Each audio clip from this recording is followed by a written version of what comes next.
The first thing you notice is not the barbed wire. It's the sound check. A drummer taps a hi-hat. Soft, crisp, like the tick of a clock cutting through the evening air. A clarinet runs a scale, then settles on a long note that hangs in the cool night. Somewhere in the corner, a bass line thumps 2 steady beats, testing the resonance of a wooden floor built only days before. The stage is nothing more than a platform of planks washed in harsh light from a few hanging bulbs, but for the men in the audience, it might as well be Carnegie Hall. It is Saturday night in a U.S. prisoner of war camp, 1944. The crowd is mixed. Rows of German uniforms, marked with the big white PW, flanked by American guards in olive drab, their rifles leaning casually against the wall. Everyone is waiting, restless but eager, for the music to start. And then the band leader, a lanky figure with hair slicked back and a makeshift baton in hand, leans forward, counts off 1, 2, 1, 2, 3, 4, and suddenly the camp comes alive. The horns hit first, a brassy blast that echoes off the wooden barracks. The saxophones weave a line, the drummer drives the rhythm, and the melody jumps out bright and defiant. Swing music. The sound, once banned and ridiculed back in Germany, is now filling a hall built by prisoners themselves. The men on stage wear denim jackets stenciled with PW, but for the next hour they are musicians again, drummers, pianists, trumpet players, clarinetists, reclaiming a part of themselves that war could not strip away. The irony is heavy. In the Reich, swing was mocked as decadent, dangerous, foreign. Here, behind American wire, it becomes the heartbeat of survival. Guards nod along with the rhythm. Prisoners smile despite themselves. A clarinet break draws a cheer. A trumpet section shouts the high notes with the confidence of a New York band. Even though the players are thousands of miles from Broadway and have patched their mutes from scraps of tin, none of this was in the manuals for running a prison camp. Yet, music kept order, gave men purpose, and created something no one had expected: a shared cultural space between enemies.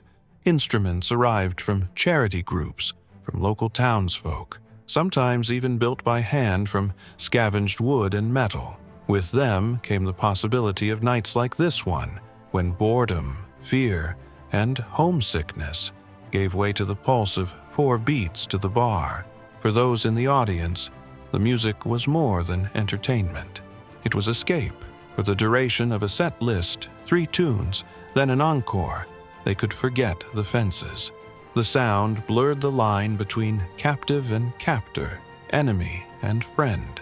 It was just music. And music, played well, has a way of making even the hardest places feel human again. The miracle was not that music happened in the camps, but that it happened at all. Instruments did not grow in the Kansas plains or the Texas dust. They had to be begged, borrowed, or built. A violin came in a YMCA crate alongside hymnals and soccer balls. A cornet arrived with a split mouthpiece, its bell dented from the Atlantic voyage, but it played. An upright piano showed up at a compound in Alabama on the back of a farmer's truck, a donation from a local church. Prisoners wheeled it into the mess hall, polished it with rags, and played the first chords that night as if claiming a treasure. Other instruments were homemade. In Hearne, Texas, a prisoner who had been a cabinet maker in Bremen took packing crates from the commissary, planed them smooth, and fitted them into the shape of a guitar. The strings were scavenged from barbed wire that had been softened and wound with scrap copper. The first attempt sounded like a barn door. By the third, it could hold tune well enough to strum along with a clarinet and a fiddle. In Wyoming, a resourceful drummer stretched canvas from flour sacks across a frame and hammered it tight with tent pegs until it rang. The sound was rough, but in swing music, roughness sometimes adds the right edge. The bands organized themselves. A notice went up on a bulletin board in the camp square. Musicians, report Thursday. 20 men turned up, some professionals, some amateurs. one who swore he could play trumpet but had only ever blown bugle calls on maneuvers. They sorted themselves quickly. You play clarinet? Good. Second chair. You know piano? You're in. You read music? Copy these parts tonight. Within a week, a rehearsal schedule was pinned up. Mornings after work details, afternoons before roll call. The sound was shaky at first, a mess of squeaks and missed beats, but it was sound. Sheet music was as valuable as bread. Some came officially, boxes of scores donated by churches or towns. Much more was copied by hand. A prisoner with neat handwriting became the copyist, bent over a table at night, candle stub guttering as he drew treble clefs and note heads by the dozen.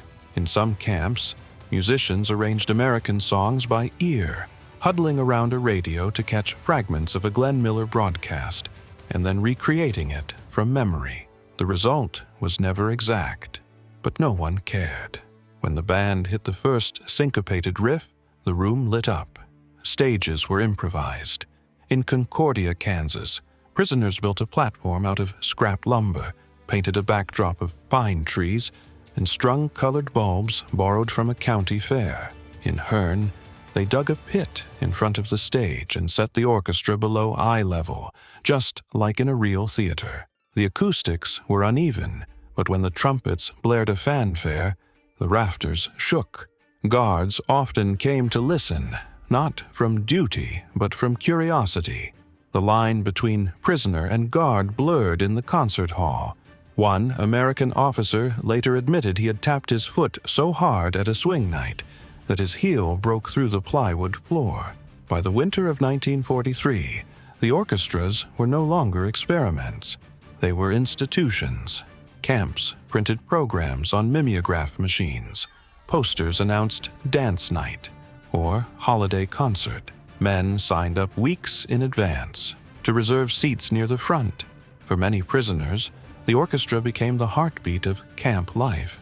Work details and mess lines were routine, but Saturday night meant swing, and swing meant the camp was still alive. It is easy to imagine the first time a band really came together. The drummer counts off. 1, 2, 3, 4. The brass section hits in unison. The clarinet wins a melody. The bass line walks steadily. Suddenly, the men behind the wire are not prisoners, but musicians again. They lean into the beat. They smile at each other over their music stands, and they remember who they were before the war. For an hour, the wire and the watchtowers fall away. There is only swing.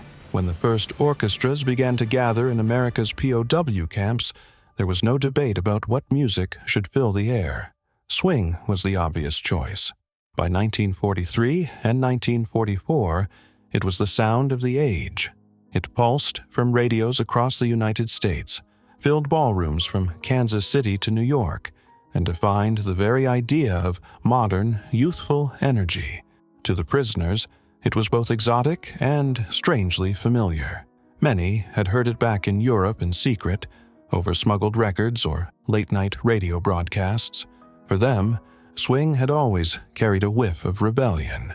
Now, it became the language of survival. The set lists looked like the rosters of the great American bands. Glenn Miller's In the Mood, Count Basie's 1 O'Clock Jump, Benny Goodman's Sing, Sing, Sing. These were the pieces audiences wanted, and these were the pieces that got men on their feet, clapping time despite the guards' frowns.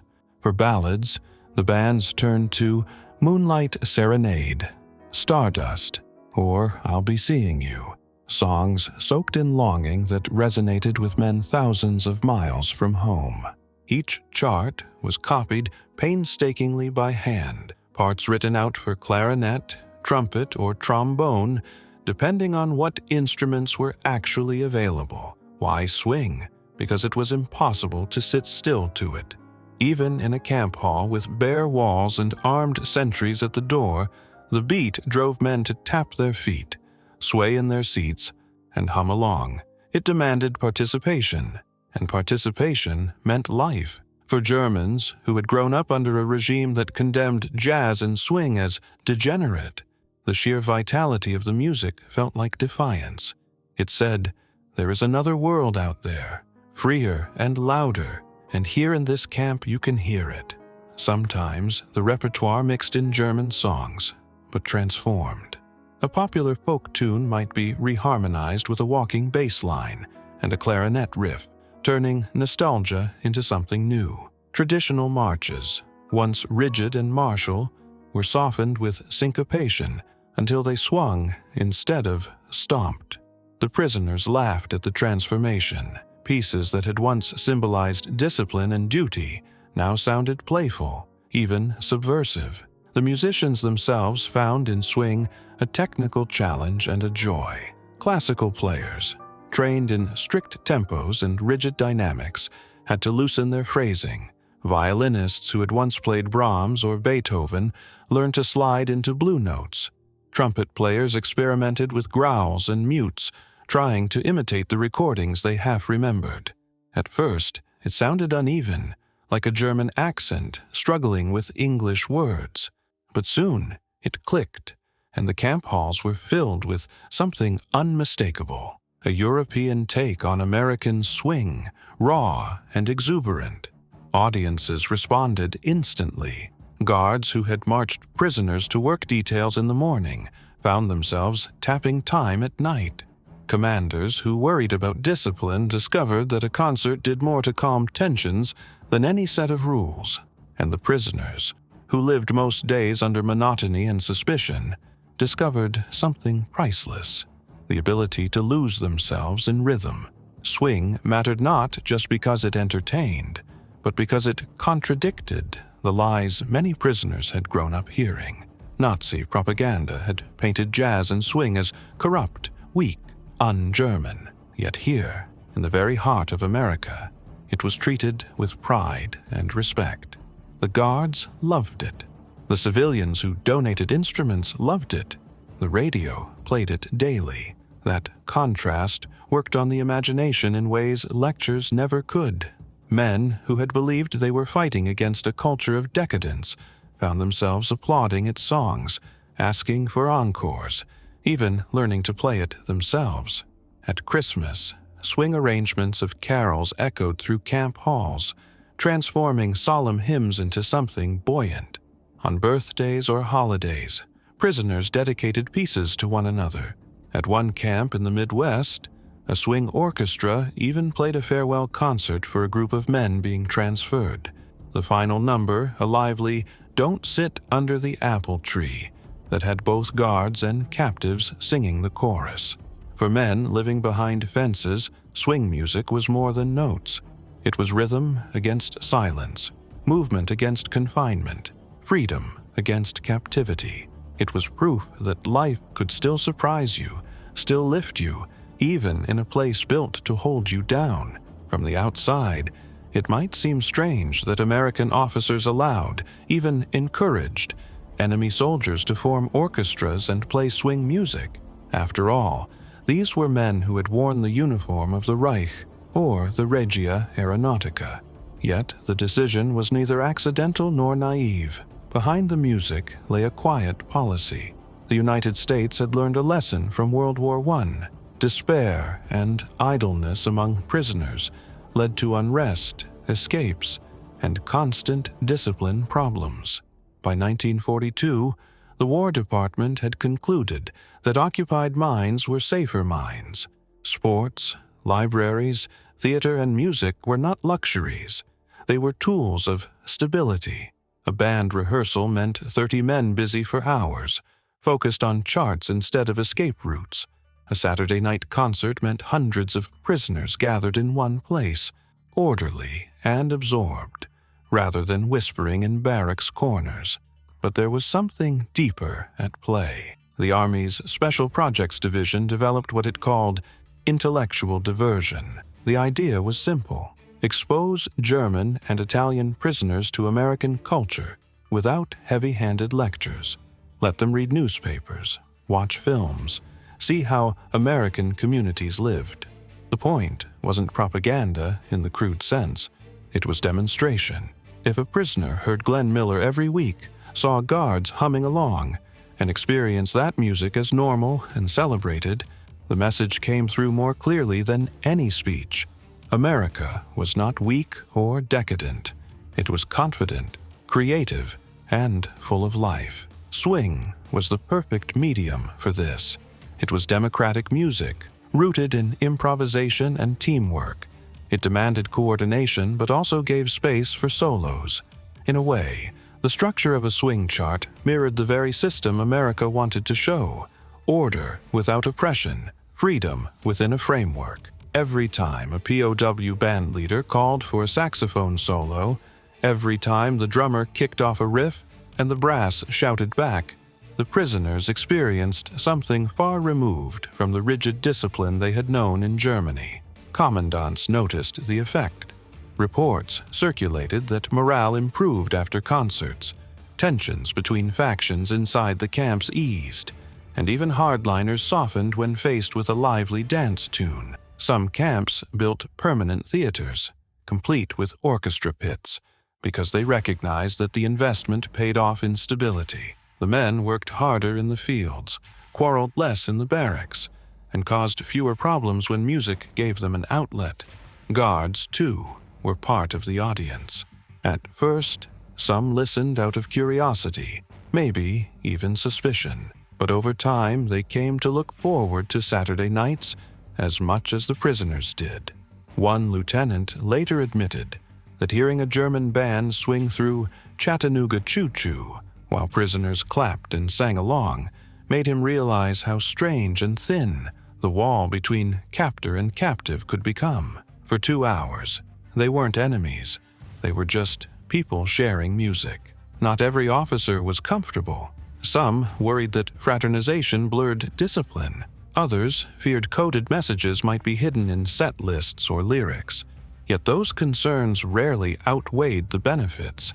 As one camp report put it, music brings order where there would be chaos. It is more effective than the guard tower. In the end, American policy was pragmatic, but also quietly visionary. By letting prisoners form orchestras, by allowing them to choose swing and jazz as their repertoire, the U.S. created a space where propaganda collapsed under the weight of lived experience.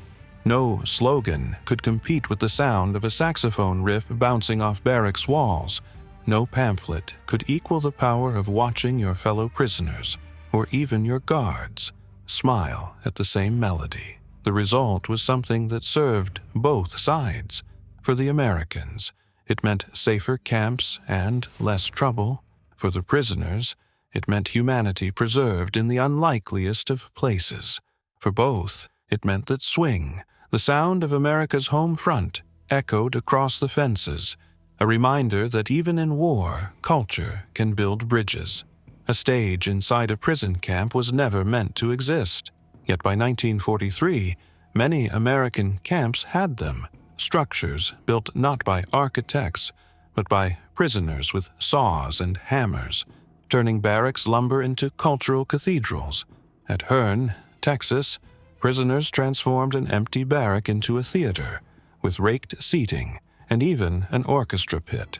They scavenged planks from supply crates, hammered them into rows of benches, and cut a square hole in front of the stage so the band could sit below eye level, just like in the concert halls they remembered from home. When the lights dimmed, often just lanterns strung on wires, the effect was uncanny. For a moment, you could forget you were surrounded by barbed wire and guard towers. In Concordia, Kansas, a group of prisoners built a platform open to the camp square. They painted a backdrop with pine trees and mountains, a nod to the landscapes they longed for. Colored bulbs salvaged from a county fairground were strung overhead, their glow giving the stage a festive look. On summer evenings, when the heat of the day softened into dusk, hundreds of men would gather outside, sitting shoulder to shoulder, waiting for the first trumpet blast to echo into the twilight. Some camps went even further.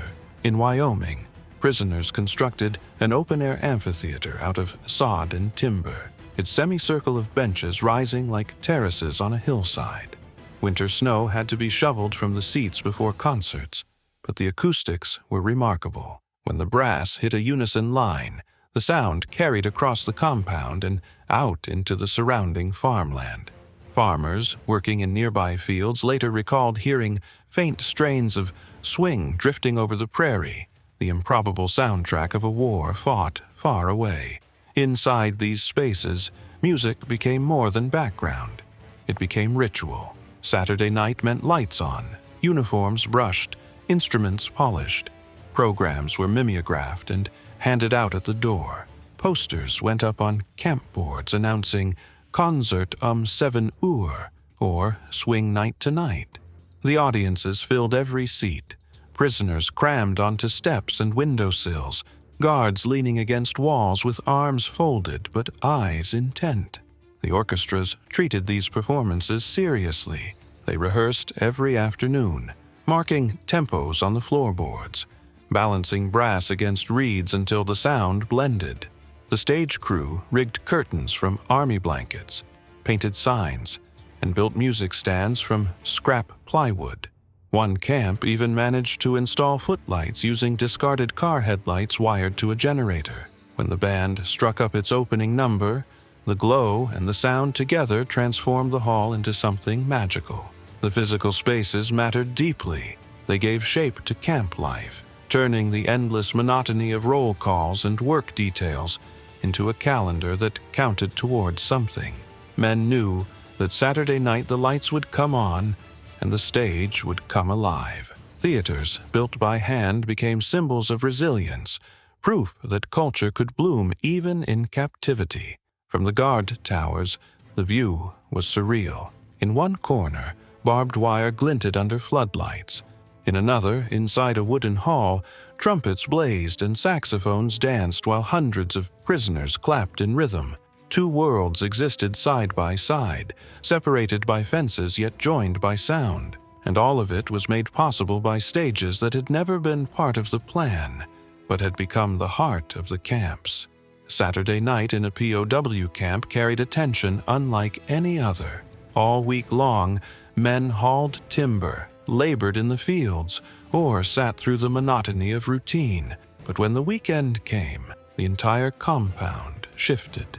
Barracks windows glowed with lanterns as prisoners pressed their uniforms, polished boots, and adjusted collars. The anticipation was visible in their movements, a kind of nervous energy that spread through the fences like electricity. When the doors of the camp theater opened, the rush began. Prisoners filled the benches quickly, claiming the best seats near the front, while others leaned against walls or crouched on the floor, unwilling to miss even a note. Guards took their places near the exits, but were as much spectators as sentries. The smell of tobacco smoke drifted through the hall, mingling with the faint scent of pine boards and dust. The orchestra always began with something bold, a bright trumpet fanfare or a rolling drum intro that immediately seized the crowd's attention. A hush would fall, followed by a ripple of applause.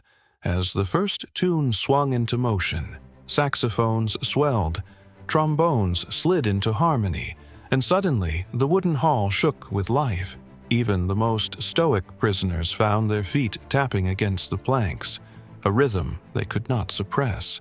Programs varied. One week, the set list might lean on American standards, In the Mood, String of Pearls, or Chattanooga Choo Choo. The next might feature German folk melodies, rearranged with swing rhythms, a fusion that startled at first, but soon became a crowd favorite. Sometimes a French chanson or an Italian love song slipped into the program, giving the evening an international flair. Whatever the choice, the effect was the same. For an hour or two, the war outside ceased to exist.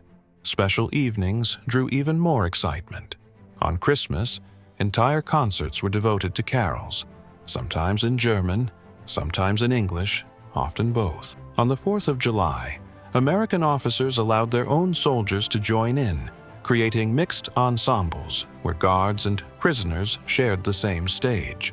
A POW trumpeter remembered one such evening vividly. We looked across the music stands and saw the Americans smiling.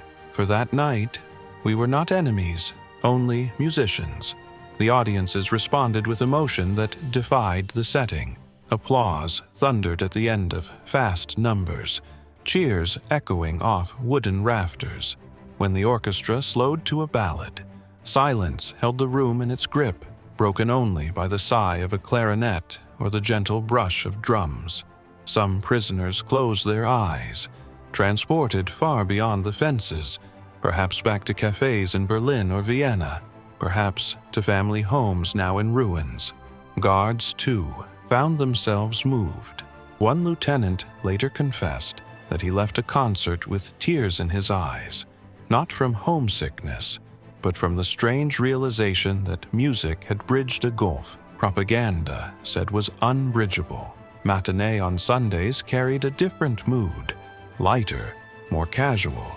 They often included comedic skits between songs or allowed amateur singers to take the stage. A prisoner who had once been a cabaret performer in Hamburg entertained the crowd with comic routines, his exaggerated gestures breaking the heavy solemnity of camp life. Laughter mingled with applause, proof that even behind barbed wire, humor could survive. The concerts became markers of time. Men counted the weeks not by days of labor but by the rhythm of rehearsals and performances.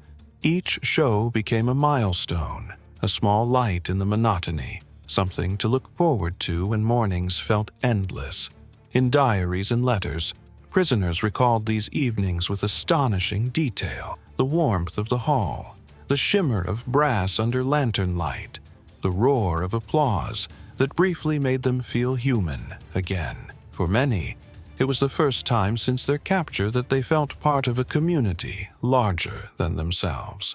For others, it was the first glimpse of America not as an enemy, but as a place where music was valued and shared. The concerts, simple though they were, carried meanings far beyond the notes on a page. They were proof that even inside the strict geometry of a prison camp, something as fragile and powerful as swing could make men forget they were prisoners, if only for a night. The men behind the instruments were not random volunteers plucked from the barracks. They were, in many cases, professionals who had played in dance halls, symphonies, and cabarets before the war pulled them into uniform. Captured in North Africa, Italy, or Normandy, they carried their training with them, tucked away like invisible baggage. When word spread that an orchestra was forming, these men emerged one by one, hesitant at first, then eager to reclaim a piece of their old identity. A violinist from Munich, once a conservatory student, found himself bowing a salvaged fiddle while sitting on a crate in a Texas barrack. An accordion player from Vienna who had earned his living in smoky cafes discovered that the Americans loved his lilting melodies. A drummer from Hamburg, who had toured with a jazz band before 1939, scavenged tin cans and wooden boxes until real drums could be found. They were prisoners, but when the downbeat fell, they were musicians again. Some stories read like improbable novels. In one camp, a former Berlin opera conductor was put in charge of arranging scores. He wrote out parts by hand, using whatever paper could be spared, sometimes even the backs of official forms. His baton was nothing more than a shaved stick, yet when he raised it, silence fell, and dozens of men followed his lead with absolute precision. Another prisoner, a saxophonist captured in Sicily, taught himself clarinet during captivity, and eventually led a small combo that performed both German marches and Benny Goodman riffs. Music changed their daily reality. A man who might otherwise have sunk into despair now had rehearsals to attend, charts to copy, and concerts to prepare. A trombonist remembered years later, "The hours with the band saved me. Without them, I would have gone mad." In the monotony of captivity, the orchestra was not just diversion, it was identity, purpose, even survival. For younger prisoners, music became a form of education. A 19-year-old infantryman who had never held an instrument before the war was given a battered trumpet.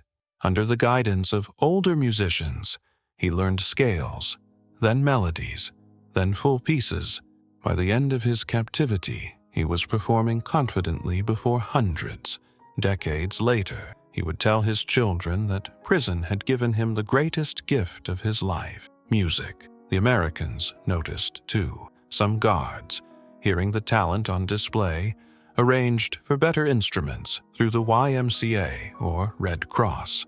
An upright piano delivered to a camp in Georgia became the jewel of its orchestra, its keys worn thin by years of nightly use. Violins, clarinets, even sheet music were occasionally provided, both as a gesture of humanity and as a pragmatic way to keep men occupied. The friendships that grew among the musicians were unlike any forged in the barracks. Rehearsals demanded trust, timing, and cooperation. A bass player had to lock rhythmically with the drummer. The trumpets had to blend their tone. The clarinetist had to follow the phrasing of his section. These bonds outlasted the war. Letters survive in which former POWs recalled their fellow bandmates with deep affection, even arranging reunions decades later to play together once again. Swing in the camps was more than a cultural bridge. It was a lifeline for the men who played it. They became symbols to their fellow prisoners, men who could transform boredom into energy, despair into rhythm, silence into music. Every note they blew or bowed reminded the camp that they were not just captives of war. They were human beings with stories, with gifts, and with futures still to be written. The presence of music changed the very air inside the camps.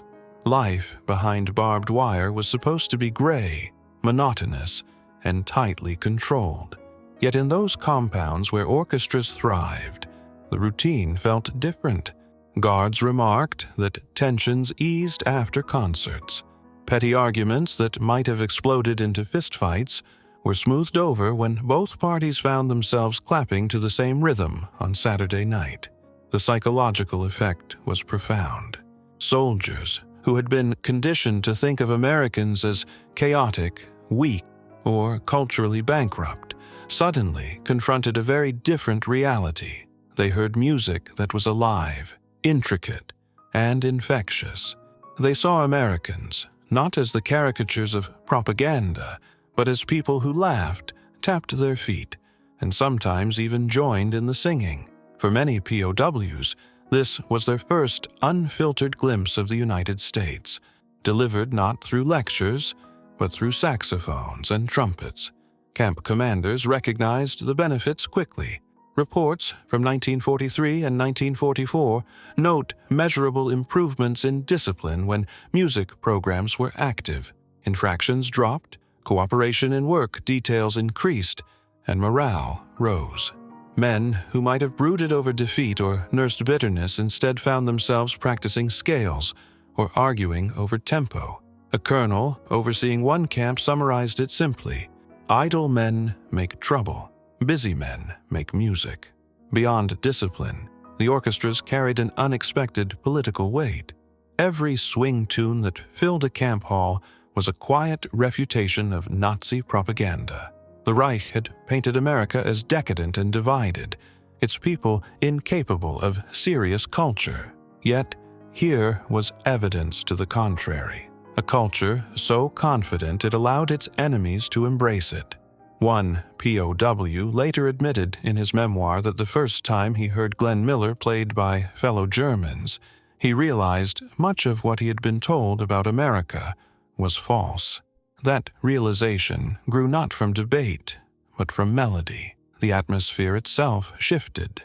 Guards and prisoners alike began to anticipate concerts as shared events, markers of the week that broke down some of the psychological distance between them. Of course, hierarchy remained. Captors were captors, prisoners were prisoners, but the music created a neutral space where both could acknowledge a common humanity. Even officers hardened by combat sometimes found themselves surprised at the power of it. An American lieutenant recalled walking past a camp theater and stopping to listen. It was Gershwin, played better than I had ever heard outside New York. For a moment, I forgot who was behind the wire. For the prisoners, the change was even more dramatic. The music gave them dignity. In a world where they had lost control over nearly every aspect of their lives, the orchestra was theirs. They decided the repertoire, organized the rehearsals, and shaped the sound. This sense of ownership restored some measure of agency, which in turn restored morale. A POW in Alabama wrote home that he felt human again after conducting a swing band concert. For a man stripped of freedom, even the ability to set a tempo could feel revolutionary. Perhaps the greatest impact was invisible, but lasting. By the time many prisoners were repatriated after 1945, they carried with them not just memories of captivity, but also of music that had filled their nights. They returned to homes devastated by war, with a different picture of America than the one fed to them by propaganda. Some told their children not about battles, but about swing concerts in camps, describing them with a mix of disbelief and gratitude. The seeds planted in those makeshift orchestras would grow quietly into the soil of post-war reconciliation. Music did not erase captivity. It did not end homesickness or erase bitterness, but it softened the edges, gave shape to time, and offered glimpses of a world beyond war. In the end, that was its greatest power. The POW orchestras did not simply entertain, they transformed. When the war ended and the barbed wire finally opened, many prisoners expected to carry home only the bitterness of captivity. Yet for thousands, what lingered most vividly was the memory of music. Letters written decades later reveal how deeply those Saturday nights shaped them. A former artillery officer, repatriated in 1946, confessed that the first thing he did back in Germany was search out a swing record. "I wanted to prove to myself," he wrote, "that the sound we heard in America was real, not just a dream in the barbed wire." For some, the camp orchestras were the beginning of lifelong vocations. Men who had learned instruments behind the wire went on to join post-war bands, becoming teachers, performers, even conductors in the New Germany. One ex-POW, who had first picked up a trumpet in a Texas camp, later became a professional musician, touring jazz clubs across Europe. He told an interviewer in the 1970s, "The Americans gave me my first horn. Without that, I would never have found my life's work." Others carried the music not into careers but into family memory. Children and grandchildren of former prisoners often recalled swing records spinning in German living rooms in the 1950s and 60s. Fathers who rarely spoke of battles or politics would tell instead of a night when hundreds of men in uniform clapped to Glenn Miller in a wooden hall, thousands of miles from home. For families rebuilding from rubble, those stories offered a rare glimpse of joy amidst destruction.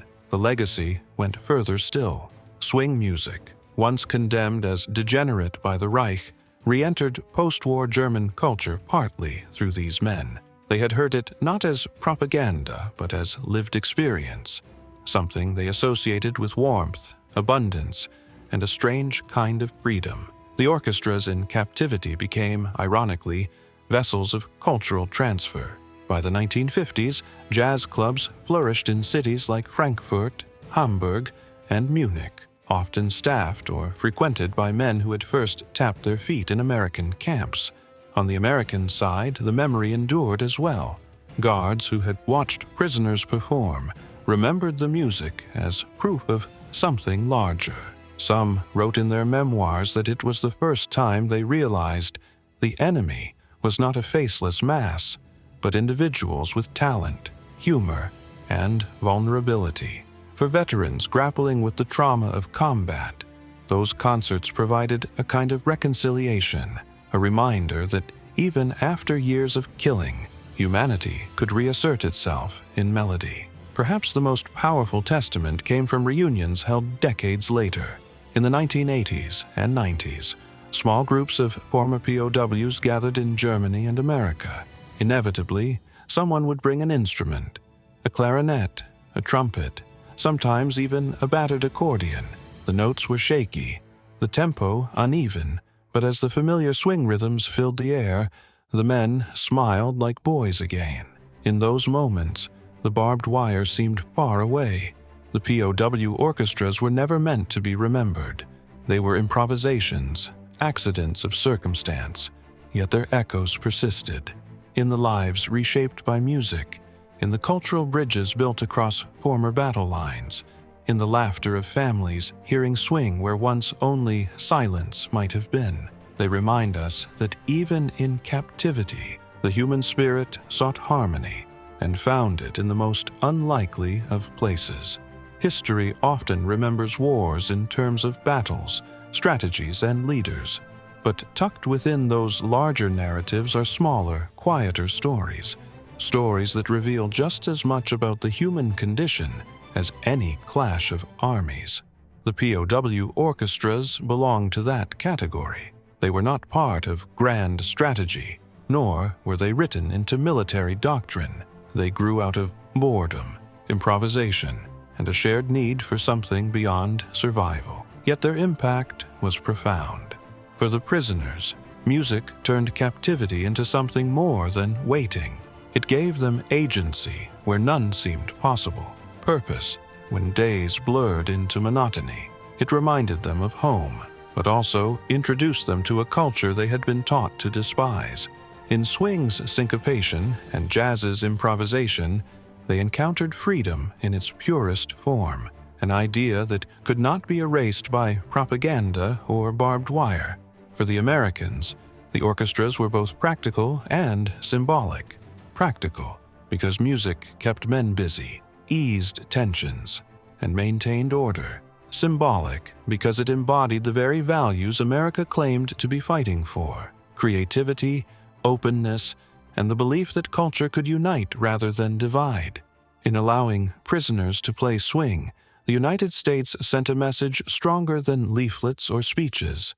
This is who we are. This is what we sound like. The legacy outlived the camps. Musicians carried their skills back across the Atlantic, helping to seed post-war Europe with a love of jazz and swing. Families passed down stories of concerts under lantern light, of unexpected humanity in a time of cruelty. Guards and prisoners alike found that music had blurred the lines between them, if only for an evening, and that memory tempered how they remembered the war itself.